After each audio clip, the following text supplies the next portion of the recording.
আজ আমি তোমাদের সাথে খুব ইম্পর্ট্যান্ট একটা কথা শেয়ার করতে চলেছি, সেটা হলো ডেলিভারি চার্জ। অনেকেই ভাবেন হয়তো একটা প্রোডাক্টের জন্য একটা ডেলিভারি চার্জ দিতে হয়, মানে একটা কানের দুল অথবা একটা চোকার কিনতে গেলে একটা ডেলিভারি চার্জ দিতে হয়, মানে প্রত্যেকটা প্রোডাক্টের জন্য আলাদা আলাদা ডেলিভারি চার্জ দিতে হয়। সেটা একদমই নয়।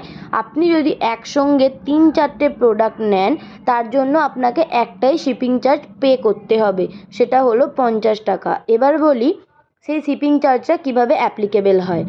আপনার ডিস্টেন্সের সাথে আমার ডিস্টেন্স, মানে আপনার এলাকার পিনকোডের সাথে আমার এলাকার পিনকোড যথেষ্ট আলাদা।